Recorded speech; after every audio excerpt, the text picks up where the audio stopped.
Welcome to a review of the Ockel Sirius B Black Cherry Windows Pocket PC. I did get this almost a year ago, and maybe a review of it may seem unnecessary, but since Indiegogo recently launched their marketplace where you can buy it, I thought it would be a good time to actually do this. Now, the campaign creators claimed that it would be a pocket PC the size of a mobile and with the power of a desktop. So let's see how it compares to reality. The size is about the same as a mobile phone, and weighing in at 153 grams or 5.4 ounces, it's about the same as most modern mobiles. It feels quite robust and seems to be made of quality materials. I also kind of like the looks of it.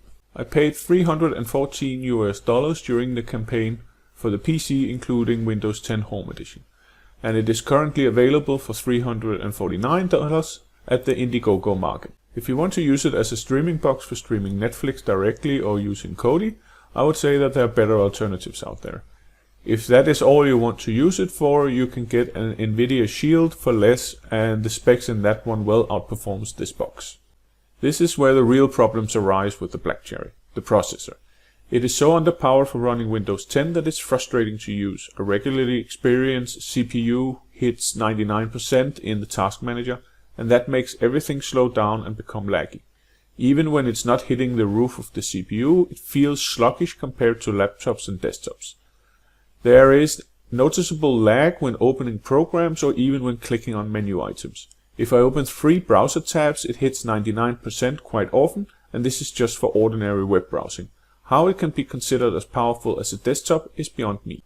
After experiencing these problems with performance, I decided to do a little benchmark test on the box, my girlfriend's 8-year-old Lenovo R61i laptop, and my gaming desktop, just to see how they compared.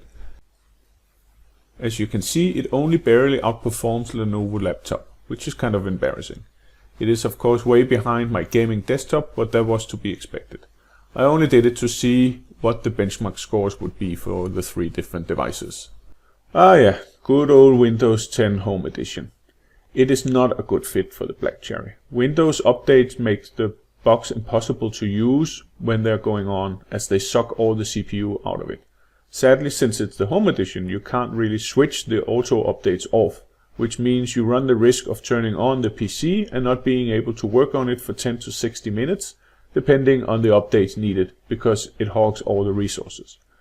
There is a trick though, and that is to go into Windows settings and switch your Wi-Fi connection to be paid or metered connection. Then Windows won't download updates on it.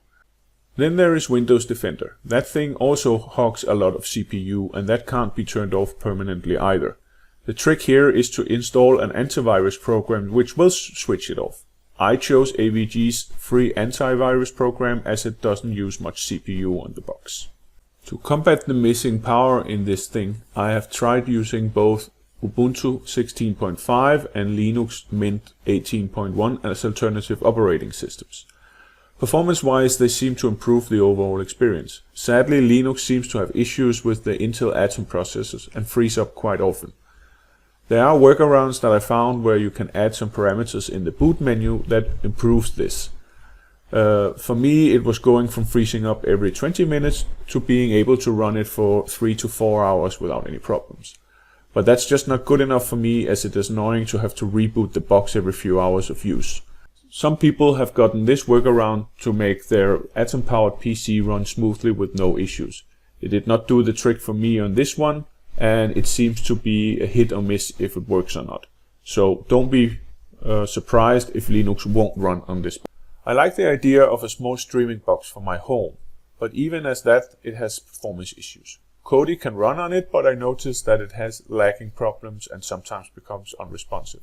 I've noticed that if I stream through Netflix, that there often is a mismatch between the audio and the video. You then have to pause it, wait a bit, and then unpause, and it will be fine for a while. But then it comes back. This is not an issue that I have on MacBook. But as a work PC you would take around with you, I see less of an idea with it. The only time it is really feasible is if you have it as a work PC, so you have a station at home and at work with all the peripherals like keyboard, mouse and monitor. And even then, even a cheap laptop would be easier to deal with, more versatile as you can bring it with you everywhere, and will likely outperform this box. It has been a frustrating experience for me, and while Ockel's support have been helpful, none of the advice I got have helped my issue at all. As powerful as a desktop? Yeah, no. That statement is nowhere near being reality. I don't think it's worth the money, and as I said, there are cheaper, better and more powerful alternatives out there. So that was my take on the Ockel Sirius B Black Cherry that I have been using, or tried to be using, for a year now. I hope you enjoyed my review, and feel free to like and subscribe for more content in the future. Thanks for watching and have a great day.